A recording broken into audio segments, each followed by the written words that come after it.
नमो नमः मित्रों, मैं विकास कुमार मिश्र आप सभी का घटना चक्र के ऑनलाइन प्लेटफॉर्म पे हार्दिक स्वागत अभिनंदन करता हूं। मित्रों, पाठ्यचर्या में हम लोग सुपर टेट की देख रहे हैं और सुपर टेट में वो भी संस्कृत के पाठ्यक्रम पे हम लोग बात कर रहे हैं। और संस्कृत के पाठ्यक्रम पे बात करते हुए हम लोग संधि के क्षेत्र में पहुंचे हैं और संधि में भी हम लोगों ने दीर्घ संधि तक बात कर रखा है। कहाँ तक बात कर चुके हैं हम लोग? दीर्घ संधि हम लोगों ने देख रखा है। अब आगे हम लोग बात करेंगे कहाँ पे? तो इसके दूसरे भेद गुण संधि पे। ठीक मित्रों, तो आइए समय को न जाया करते हुए हम लोग क्या करते हैं, क्लास को इतनी मजेदार बनाते हैं, इतना धुआंधार बनाते हैं कि आपको पढ़कर के भी आनंद आएगा और कहेंगे वाकई में जो कुछ भी मिलता है वो घटना चक्र के ही मिलता है। ठीक, तो आइए देर न करते हुए हम लोग चलते हैं अपने विषय पे। ठीक ना? तो गुण संधि पे मैंने बताया है मित्रों, सूत्र क्या होता है इसका? सूत्र है आद गुण। सूत्र क्या है? आद गुण। ठीक, आद गुणा सूत्र है और ये सूत्र कहता है कि अ या आ के बाद यदि ह्रस्व या दीर्घ ई उ री वर्ण आए तो दोनों के स्थान पर ए ओ और अल क्रमशः हो जाता है। कहने का भाव ये है कि अ या आ के बाद यदि ह्रस्व या दीर्घ ई आए या उ आए या री आए या फिर री आए तो क्रम से क्या होगा? ई के स्थान पर ए, दोनों के स्थान पे अर्थात अ और ई। कहने का भाव ये है कि अ और ई दोनों को मिला करके मिला करके ए ओ और अल हो जाता है। ठीक, तो ये है गुण संधि का क्या कहते हैं, ये गुण संधि की जो परिभाषा हम लोग कह सकते हैं। गुण संधि का ये जो गुण संधि जो कहता है आद गुण, इस सूत्र का मतलब हुआ। आइए हम लोग उदाहरण देखते हैं। उदाहरण है, देखिए उदाहरण के माध्यम से हम लोग समझने का प्रयास करते हैं। कहा उपधन इंद्र। क्या कहा मित्रों? उपधन इंद्र बराबर उपेंद्र। तो यहाँ पे देखिए कैसे समझिएगा, हम लोग वर्ण विच्छेद करके देख रहे हैं। उ प और इंद्र और क्या है? उपधन इंद्र। ठीक ना? तो यहां देखिए, यहां पे अ के बाद क्या आ रहा है? ई आ रहा है। अ के बाद क्या आ रहा है? ई आ रहा है। तो यहां पे अ के बाद जब ई मिल गया तो स्वाभाविक सी बात है यहां पर क्या हो जाएगा? इन दोनों के स्थान पे अ और ई के स्थान पर क्या हो जाएगा? ए हो जाएगा। इन दोनों के स्थान पे क्या हो जाएगा? ए हो जाएगा।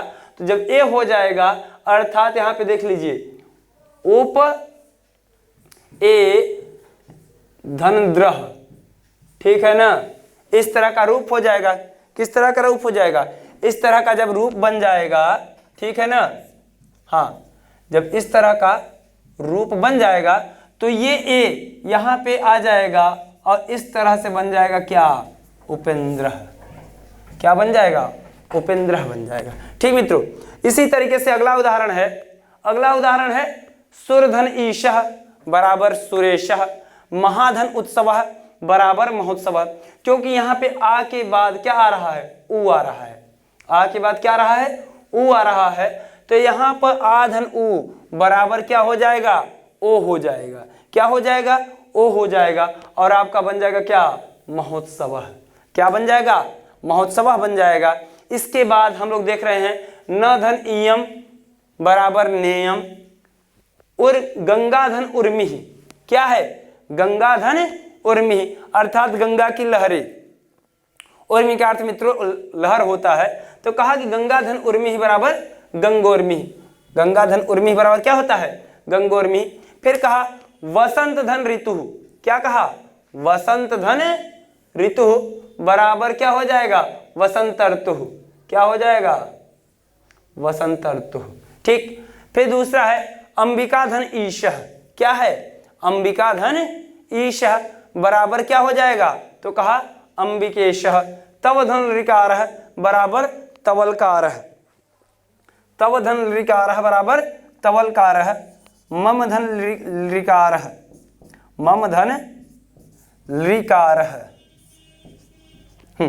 तो यहां पे देखिए म में अ है, म में अ है और उसके उपरांत क्या है, री वर्ण है।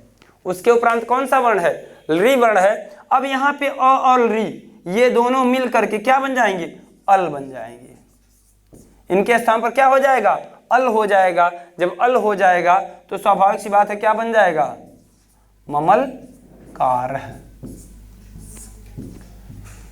इस तरह से हम लोगों ने परिभाषा के हिसाब से पूरा देखा कि ये कहता है कि यदि अ या आ के बाद ई उ रील री वर्ण आए तो क्रमशः क्या हो जाएगा, ई के स्थान पर अ, ई के स्थान पे ए, अ उ के स्थान पर ओ, अ री के स्थान पे अर और अल री के स्थान पे अल हो जाता है। तो यहाँ पे ए का उदाहरण भी हम लोगों ने देखा, उपेंद्र क्या है यहाँ पे सुरेश, फिर नेयम, ऊ का उदाहरण है महोत्सव गंगाधरोर्मी गंगोर्मी, अर का उदाहरण बसंत ऋतु अंबिकेश, और ये तवलकार है, ममलकार है इत्यादि। ठीक, आइए हम लोग आगे बढ़ते हैं।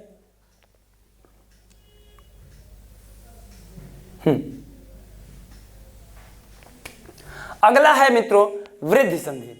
कौन सी संधि, तो अगली संधि है वृद्धि। देखिए गुण जो था उसको हम लोग छोटा कह सकते हैं और वृद्धि को हम लोग क्या कह सकते हैं, बड़ा कह सकते हैं। क्या है ये, बड़ा है। इसका सूत्र है वृद्धि रेच।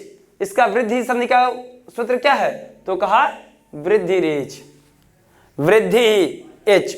अर्थात ये कहता है कि वृद्धि होता है कब, जब क्या हो, एच परे हो। तो कहने का भाव ये है, ये सूत्र कहता है अ या आ के बाद, अ या आ के बाद यदि एच प्रत्याहार का वर्ण आए तो, किस प्रत्याहार का वर्ण, एच। एच प्रत्याहार में एच प्रत्याहार में एच है, एच है जी, एच एच ऐ औ, एच ए ओ ऐ औ नहीं है, ए ओ ऐ औ, एच है ना, ए ओ ऐ और औ, ये इतना आता है वृद्धि रेच। ये सूत्र कहता है मित्रों, ये सूत्र कहता है वृद्धि रेच कि अ या आ के बाद, अ या आ के बाद यदि ए ओ ऐ औ आए तो, ए ओ ऐ औ आए तो ए ऐ के स्थान पर ऐ और ओ औ के स्थान पर औ हो जाता है। यहाँ पे देख लीजिए, ऐसे समझ लीजिए, यहाँ पे लिखा हुआ भी है जो कि आप लोग देख रहे हैं। ये अगर स्थिति हुए, ठीक है, ये आए या फिर ये आए, तो इन दोनों के स्थान पे, इन दोनों के स्थान पर ऐ हो जाएगा। क्या हो जाएगा, ऐ हो जाएगा। इसका उदाहरण आपके सामने है, देवधन ऐश्वर्यम, देवधन ऐश्वर्यम। तो यहाँ पे क्या है, यहाँ पे देख लीजिए ऐश्वर्य है, व में अ है, व में क्या है, व में अ है। जब व में अ है और अ के बाद अ है, यहाँ पे देख लीजिए अ के बाद क्या कह रहा है, अ कह रहा है कि अ के बाद यदि अ आएगा, अ के बाद यदि अ आया या ए आया तो वहां पे अ होना तय है। तो देवधन ऐश्वर्यम बराबर देव ऐश्वर्यम, सदा धन एव बराबर सदैव, लता धन एषा बराबर लतैषा, अधधन एव अधैव, ये कैसा बना है, अधधन एव अधैव। उसके बावजूद ये औ का उदाहरण भी बना हुआ है, ठीक है।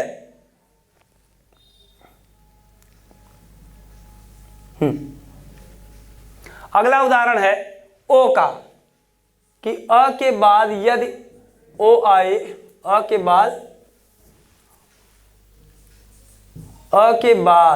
यदि ओ या औ, ठीक।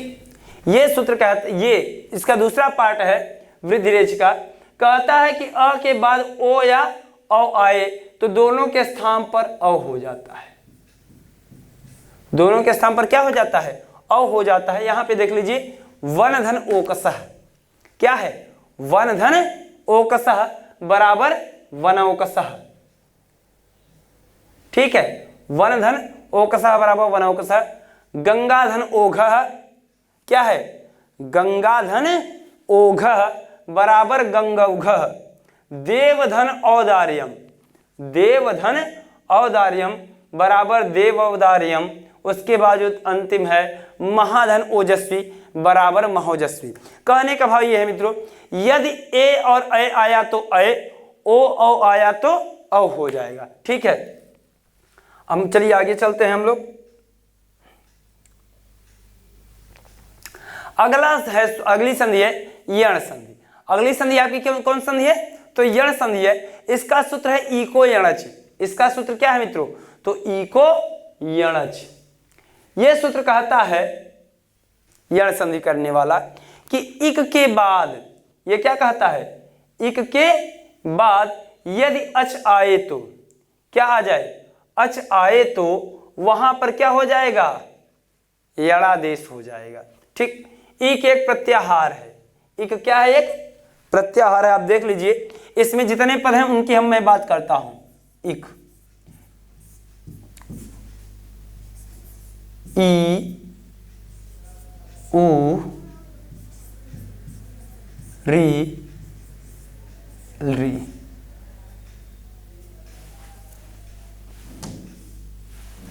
ई, उ, री। ठीक, इतने वर्ण होते हैं इक के अंतर्गत मित्रों। ई, उ, री इतने वर्ण होते हैं। ठीक है, उसके बाद कह रहा है यण।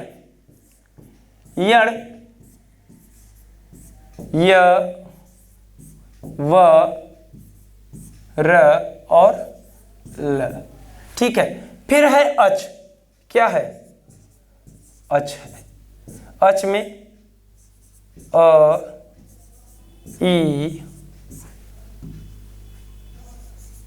उ, री,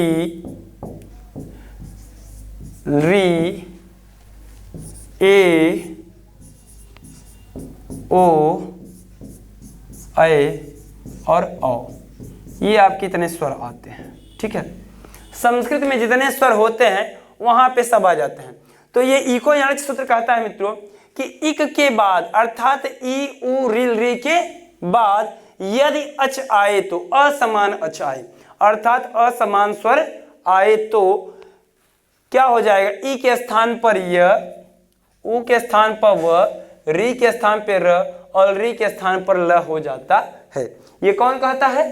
तो ये सूत्र कहता है। कौन सा सूत्र? ये वाला सूत्र। ठीक, अब यहां पे ध्यान रखिएगा, क्योंकि इक के स्थान पर ये जो सूत्र है इको, देखिए ये जो सूत्र है इको यणच, ये क्या कहता है कि इक के बाद अर्थात ई, उ, री के बाद यदि क्या आ जाए? असमान अच आ जाए तो इनके स्थान पर यण आदेश हो जाता है। क्या हो जाता है? इनके स्थान पर यण आदेश हो जाता है। तो यहां समझ लीजिए कि इक क्या है? ये स्थानीय है। इक क्या है? स्थानीय है। स्थानीय उसे कहा जाता है जिसके स्थान पर कोई आदेश हो। ठीक है, और आदेश क्या है? यण आदेश है। यण क्या है? आदेश है, क्योंकि स्थानीय के स्थान पर जो आए, जो आकर बैठे उसे आदेश कहते हैं। और अच निमित्त है। अच क्या है? अच निमित्त है। निमित्त कहने का भाव यह है कि जिसके कारण परिवर्तन हो। ठीक है, स्थानीय जिसके स्थान पर आदेश आकर बैठे, निमित्त जिसके कारण आकर के बैठे, और आदेश जो स्थानीय पर आकर बैठे। ठीक है, तो ये जान लीजिए कि इको यणच में जितने पद हैं, ठीक है, जो जो पद रखे गए हैं उन सब का मतलब क्या है? स्थानीय कौन है, निमित्त कौन है, आदेश कौन है। आइए हम लोग उदाहरण के माध्यम से समझते हैं कि ई के स्थान पर यह होता है। ई के स्थान पर यह होता है। कब होता है? जब क्या हो? यहां पर कोई अच हो, और वो भी कैसा अच हो? असमान अच हो, बेमेल अच हो। ठीक है, तो देख लीजिए उदाहरण है यदि धन अपि। उदाहरण क्या है? यदि धन अपि बराबर यद्यपि। क्या है? यदि धन अपि बराबर यद्यपि। यहां पर ई के स्थान पर यह हुआ है। अति धन उत्तम, अति उत्तम, अत्युत्तम बना, और अभिधन उदय बराबर अभ्युदय। यहां पर यह देखिए कि ई के स्थान पर यह हुआ है। किस तरह से हुआ है? य, द, ई, अ, पी। ठीक है ना? ठीक, अब ये समझिए यहां पर ई के बाद, यहां पर इस ई के बाद क्या आ रहा है? अ आ रहा है।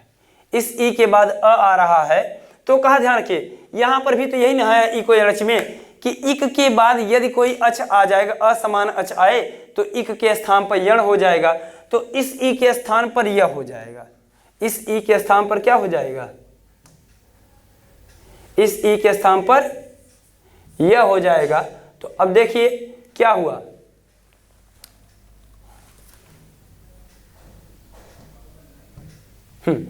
क्या हुआ कि यहां पर देखिए, ये समझिए यह पूरा है, इस द और या को मिला करके क्या बन गया? द्य बन गया। इस द और या को मिला के द्य बन गया, और अ है ही तो उसे पूरा हो गया, यद्यपि बन गया। इसी तरीके से अतिधन उत्तम बराबर अत्युत्तम बन गया। उसी तरीके से आपका अभिधन उदय बराबर अभ्युदय बन गया। ठीक है,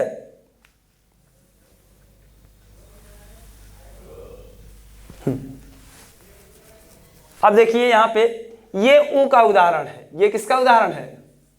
उ का परिवर्तन व में। उ का परिवर्तन किसमें है? इसमें, व में। कहा सुधन आगतम, क्या कह रहा है? सुधन आगतम बराबर क्या बन जाएगा? तो कहा स्वागतम बन जाएगा। अनुधन अयः बराबर अन्वयः, वधूधन आदेश बराबर वध्वादेश। इस तरह से उ के स्थान पर क्या हो जाता है? वह होता है। अब यहां पर हम लोग और देखेंगे, कहा री, री के स्थान पर क्या हो जाता है? र होता है। री के स्थान पर र होता है। जैसे देखिए, और ये लोग आप लोग जानते रहिए कि यहाँ पे हमेशा क्या होगा? बाद में स्वर ही आएगा। जैसे कहा धात्रिधन अंशः, तो यहाँ पे धा, इस तरह से चाहे कर लीजिए, इस तरह से करके देखिए, ध आ त री धन अंशः, धन अंशः। तो यहाँ पे क्या है मित्रों? देखिए यहाँ पे त के उपरांत क्या है? री है। तो री और अ मिल गया ना, असमान स्वर। तो यहाँ पर क्या हो जा रहा है? री के स्थान पर, इस री के स्थान पर, री के स्थान पर र हो जा रहा है। क्या हो जा रहा है? र हो जा रहा है।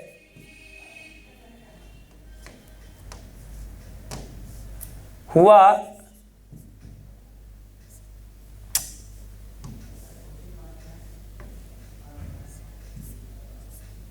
तेरी की, हटाइए, ध हुआ, उसके बावजूद आ, ठीक ना।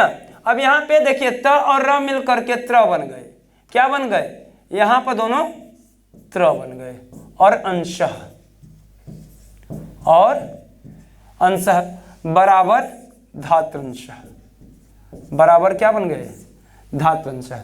इसी तरीके से मातृधन उपदेशः है। क्या है आपका?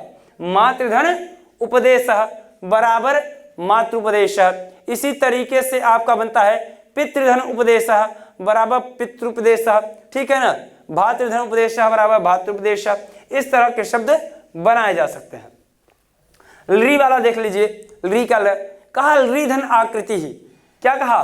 लीधन आकृति बराबर लाकृति। ली जान लीजिए स्वर है। ली क्या है? स्वर है। और उसके बाद क्योंकि वो मूल स्वर है, मूल स्वर संस्कृत में कितने? 5 ही होते हैं। अ, ई, उ, री और री। ये जितने वर्ण है ये मूल स्वर है। ये संस्कृत में क्या है? तो संस्कृत में ये मूल स्वर है। और मूल स्वर जब हैं तो जानते हैं री के बाद क्या आ रहा है? आ रहा है, असमान स्वर है तो लाकृति बन रहा है। लीधन आदेश बराबर लादेश, लीधन आकार बराबर लाकार है। इतने शब्द बन रहे हैं। आइए हम लोग आगे बढ़ते हैं।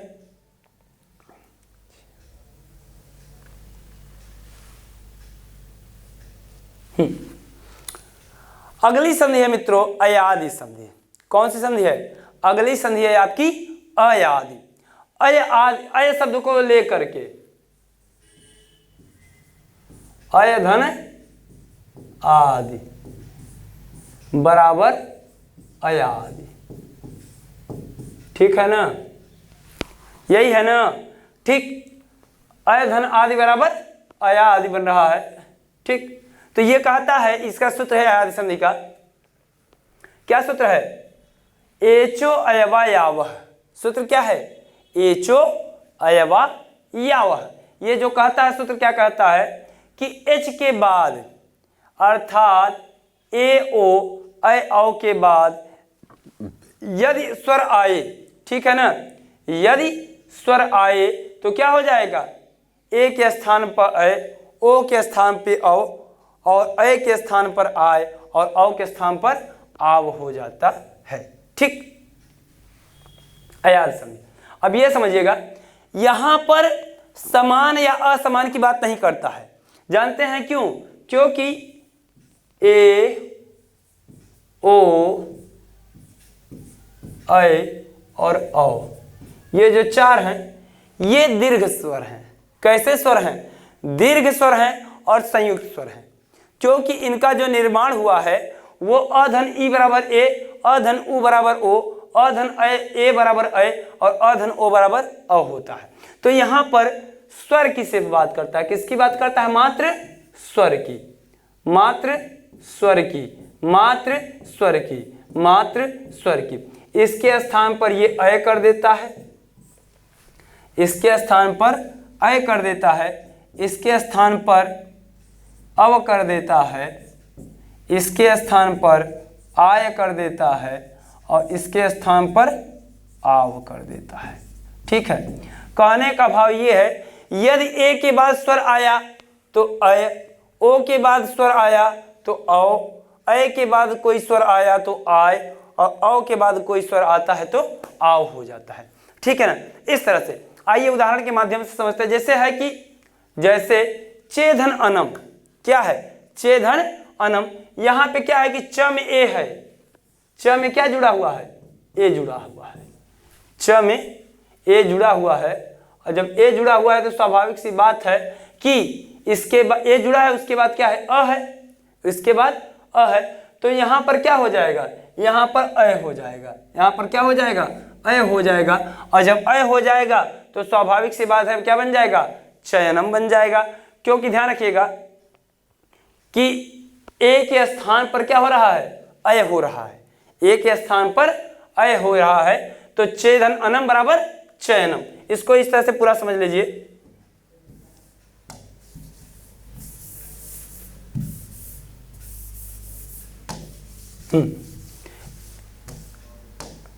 इसको इस तरह से पूरा समझिए। जैसे चयनम का भी हम लोग देख लेते हैं। ठीक है,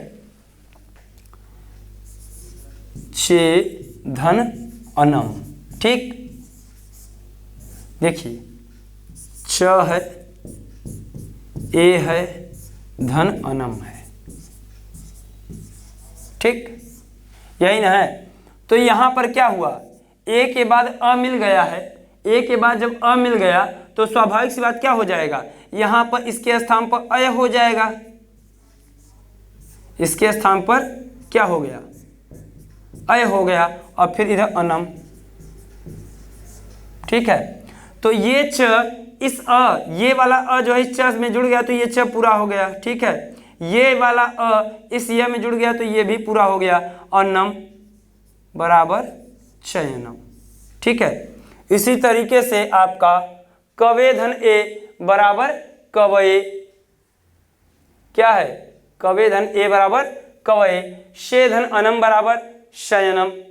ओ के बाद अगर कोई अच आता है, ओ के बाद कोई अच आए, यहां च है, ये च है। ठीक है ना। कहा ओ के बाद अगर कोई अच आता है तो वहां पे क्या हो जाता है? ओ के स्थान पे अव होता है। जैसे पोधन अनह पवनः।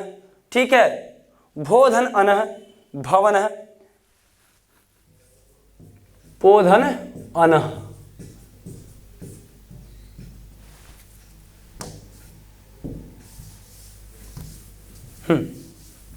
जैसे हमने कहा पोधन अनह, तो यहां पर प ओ धन अनह। ठीक है, इतना हुआ। अब यहां पे हम लोग देखते हैं कि प, उसके बाद इस ओ के स्थान पर अब धन अनह, धन अनह। ठीक, अब इतना करने के बाद हम लोग क्या करेंगे? इस देखिए यहां पर ये प पूरा हो गया, ये अ जुड़ करके, इस व में ये अ जुड़ गया तो ये भी पूरा हो गया। अनह बराबर क्या हो गया?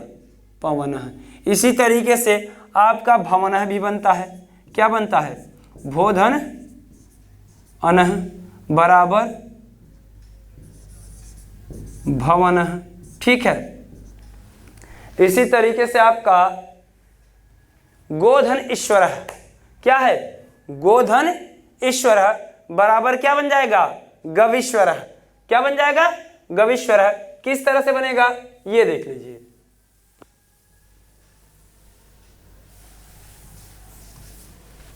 कहा गोधन ईश्वर,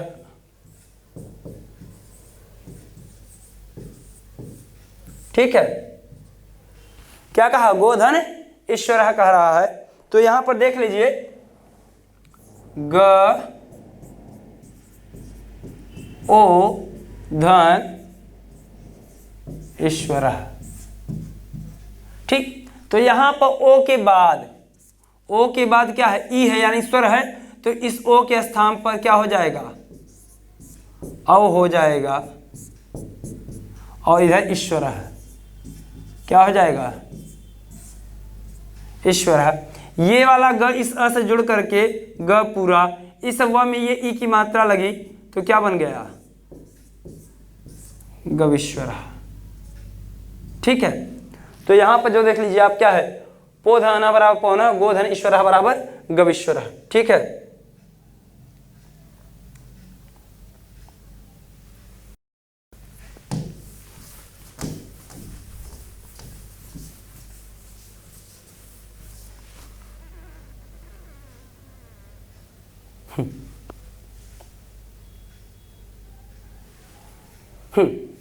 एक और उदाहरण है वटोधन वृक्षा। ये बड़ा इंपॉर्टेंट है, ये बहुत पूछा है। वटोधन वृक्षा बराबर क्या होता है, वट वृक्षा। क्या होता है मित्रों, वट वृक्षा होता है, क्योंकि ओ के स्थान पे, किसके स्थान पे, वटोधन वृक्षा बराबर वट वृक्ष।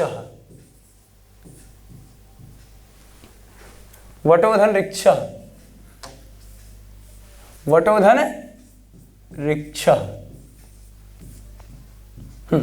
देखिए यहां पर व अ ट ओ धन वृक्ष। ठीक, तो यहां इस ओ के बाद री है, तो इस ओ के स्थान पर क्या हो जाएगा, ओ हो जाएगा। क्या हो जाएगा, ओ हो जाएगा। ठीक है ना, व अ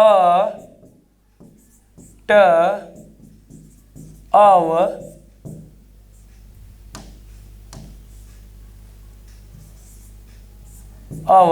धन वृक्ष। धन क्या है, वृक्ष। तो यहां पे इस व देखिए, यहां पे ये व पूरा हुआ, क्या हुआ, ये व पूरा हुआ। ठीक है, ट भी ये अ जुड़ा तो वट पूरा हुआ। इस व में ये री की मात्रा लगी तो व्री बना, और छ बराबर क्या बना, वट वृक्ष। क्या बन गया मित्रों, वट वृक्ष। इसी तरीके से अय के बाद अगर अच आता है तो आय बनता है। नय धन अकह बराबर नायक, गय धन इका बराबर गायिका, श्रीय धन उत्सुक बराबर श्रीय उत्सुक। औ के बाद अगर कोई अच आता है, औ के बाद अच आएगा तो आव बनेगा। ठीक है, तो पौधन अकह बराबर पावकह, भौधन अनह बराबर भौधन भाव का होना चाहिए, ये दो बार हो गया है। पौधन अकह बराबर पावका, पौधन अनह बराबर पावन। ठीक, हाँ, कहा पौधन अकह बराबर पावकह। तो कैसे पावकह बन रहा है ये देख लीजिए आप एक बार। देखिए कैसे बन रहा है। औ के बाद इसे देखिए, पौधन अच बराबर आव बन रहा है। कैसे, कहा पौधन, कहा पौधन अकह, क्या कहा, पौधन अकह। ठीक है, तो यहां देखिए क्या है, पौधन अकह है, तो यहां पे ध्यान रखिएगा, औ है, क्या है, प में औ की मात्रा लगी। किसकी मात्रा लगी है, औ की मात्रा लगी है, और उसके बाद अकह है। क्या है, उसके बाद अकह है। तो इस अ के बाद को स्वर आ गया, इस अ के बाद स्वर आ गया, तो इस अ के स्थान पर, किस अ के स्थान, इस अ के स्थान पर क्या हो जाएगा, अव हो जाएगा, सॉरी आव हो जाएगा। क्या हो जाएगा, आव हो जाएगा। अप धन आव धन अकह, ठीक है। तो क्या बन गया, देखिए प में आ जुड़ गया पा, इस व में ये आ जुड़ गया पावकह। क्या बन गया, पावकह। इसी तरीके से आपका पौधन अनह पावनह, भवधन उकह भावुकह, नौधन इकह नाविकह, गय धन, ये सारा बन गया ना। आइए अब आगे चलते हैं।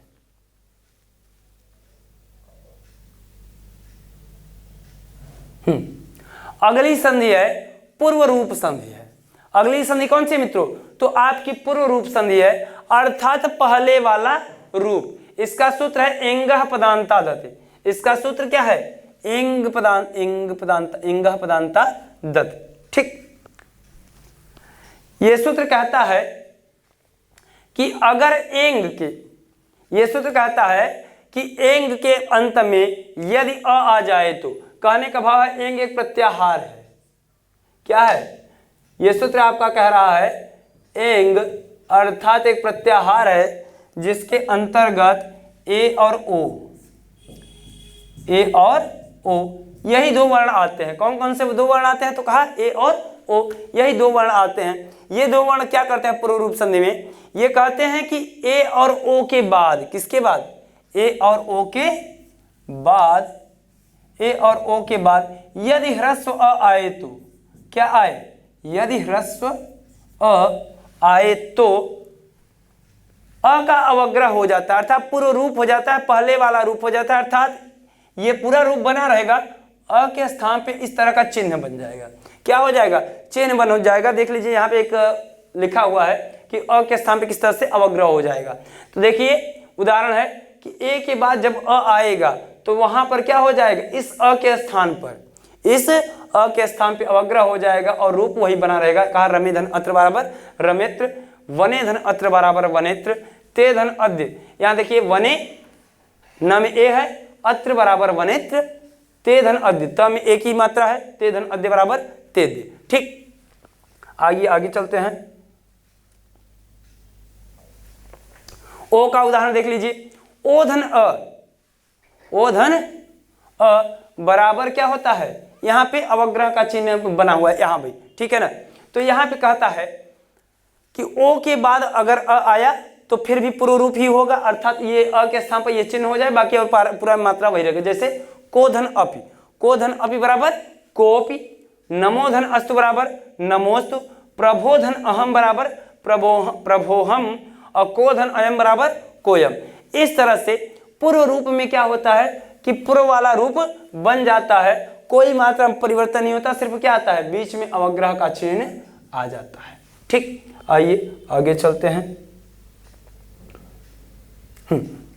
अगली संधि है आपकी पर रूप संधि। अगली संधि कौन सी है, तो पर रूप संधि, जिसका सूत्र है एंगी पर रूपम। क्या है, एंगी पर रूपम। यह सूत्र क्या कहता है ये समझिए, ये कहता है कि अभी आपको मैंने बताया एंग एक प्रत्याहार है। क्या है, एंग एक प्रत्याहार है जिसके अंतर्गत ए और ओ ये दो वर्ण आपके आते हैं। कौन कौन से दो वर्ण आते हैं, तो कहा ए और ओ। तो स्वाभाविक सी बात है एंगी पर रूपम जो सूत्र है वो यह कहता है कि कोई उपसर्ग हो और उपसर्ग के अंत में क्या आना चाहिए, अ आना चाहिए, अर्थात कि अवर्णांत उपसर्ग के बाद, क्या, अवर्णांत उपसर्ग के बाद यदि ए या ओ, अवर्णांत उपसर्ग के बाद यदि ए या ओ आएगा तो क्या होगा, एक पर रूप हो जाएगा, अर्थात बाद वाला रूप हो जाएगा। जैसे प्रधन एजते, प्र भी क्या है, प्र एक उपसर्ग है, प्र क्या है, एक उपसर्ग है, और इस प्र में अ छिपा हुआ है। क्या है, प्र में अ छिपा हुआ है, क्योंकि अगर इसको हम अगर इसका वर्ण विच्छेद करेंगे तो इस तरह से बनेगा प र अ, इस तरह का आपको वर्ण विच्छेद दिखेगा। किस तरह का, इस तरह का, कि प्र में क्या क्या होता है, प होता है, र होता है और अ होता है। तो ये सूत्र कहता है एंगी पर रूपम क्या कहता है, कहता है कि अवर्णांत उपसर्ग के बाद, अवर्णांत उपसर्ग के बाद यदि ए या ओ आएगा तो पररूप हो जाएगा। तो यहाँ पे देख लीजिए अवर्णांत उपसर्ग के बाद ए आ रहा है, जैसे प्रधन ए जते ए आ गया बराबर प्रे जते। इसी तरीके से अवधन ए ही, तो यहाँ पे व में भी क्या है अ है, फिर ए तो बराबर अब यही। और अवर्णांत उपसर्ग के बाद यदि ओ आता है तो क्या हो जाएगा, वही पररूप। उपधन औषध बराबर उपोषध, प्रधन औषधि बराबर प्रोषध। इस तरह से आपका पररूप भी पूरा होता है। आइए हम लोग अगला देख लेते हैं। अगली संधि है आपकी प्रकृति भाव संधि। अगली संधि कौन सी है, तो प्रकृति भाव संधि है। और इसका सूत्र है प्रकृति भाव संधि का कि प्लुत प्रगृह्य अचिनित्यम। कौन सा सूत्र है, तो प्लुत प्रगृह्य अचिनित्यम। हाँ, अगली संधि है आपकी प्रकृति भाव संधि है। और प्रकृति भाव का अर्थ होता है प्रकृति का अभाव, अर्थात परिवर्तन न होना। प्रकृति भाव शब्द का अर्थ है, ये पूरा एक में ही है वर्ण, प्रकृति भाव अर्थात प्रकृति का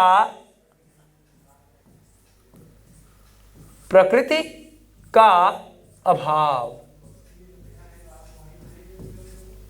प्रकृति का अभाव अर्थात परिवर्तन न होना। ठीक, प्रकृति भाव का यह अर्थ होता है, प्रकृति का भाव अर्थात परिवर्तन न होना, अर्थात इसमें चाहे जो भी आए चाहे जो भी, इसमें कोई परिवर्तन नहीं होगा। इसका सूत्र है कि प्लुत प्रगृह्य अचिनित्यम। क्या है, प्लुत प्रगृह्य अचिनित्यम। यह कहता है कि प्लुत या प्रगृह्य की वर्ण के बाद, प्लुत वर्ण या प्रगृह्य वर्ण के बाद यदि अच आता है तो कोई परिवर्तन नहीं होगा। प्लुत आप लोग जानते हैं, प्लुत किसे कहा जाता है, तीन मात्रा वाले वर्णों को। अर्थात जिन वर्णों में के उच्चारण में तीन मात्रा का समय लगता है उनको क्या कहते हैं, प्लुत कहते हैं। क्या कहते हैं, प्लुत कहते हैं। और प्रकृति और प्रगृह्य, तो कहा कि ई दूधे द्विवचनम प्रगृह्यम, अर्थात कि द्विवचनांत ई उ ए की प्रगृह्य संज्ञा होती है। अर्थात ई उ ए द्विवचन की कौन संज्ञा होती है, प्रगृह्य संज्ञा होती है। तो यह सूत्र कहता है प्लुत प्रगृह्य अचिनित्यम कि प्लुत वर्ण हो या फिर प्रगृह्य वर्ण हो और उसके बाद क्या आना चाहिए, अच आना चाहिए, अर्थात कोई भी स्वर आना चाहिए, तो प्रकृति भाव होगा, कोई परिवर्तन नहीं होगा। आइए उदाहरण देखते हैं। जैसे है हरिधन एतव। क्या है, हरिधन एतव। तो यहां पे क्या है, द्विवचनांत है हरि, क्योंकि रूप क्या चलता है, हरि हरि हरयः। तो यहां पे देखिए ये द्विवचनांत है, द्विवचनांत होने के कारण कोई परिवर्तन नहीं हुआ, क्योंकि द्विवचनांत के बाद स्वर आ गया तो कोई परिवर्तन नहीं, हरि एतव। इसी तरीके से उकार है, तो विष्णु धन इमौ बराबर विष्णु इमौ, गंगे धन अमु बराबर गंगे अमु, पचेते धन इमौ बराबर पचेते इमौ, पचेते इमौ, भानु धन एतो बराबर भानु एतो। इस तरह से क्या होता है आपके, इस तरह से ये आपका रूप बनता है। ठीक है, चलिए मित्रों, हाँ, इस तरह से आपकी आज ये क्लास हम लोग यहीं पे पूरी करते हैं। आज आप लोगों की स्वर संधि का समापन हो गया, स्वर संधि आज यहाँ पे पूरी हो जाती है। कल से हम लोग अगली नेक्स्ट संधि पे बात करेंगे जो कि व्यंजन संधि होगी आपकी। और आप लोग क्लास को बड़े आनंद से एंजॉय के साथ पढ़िए। ठीक, धन्यवाद मित्रों।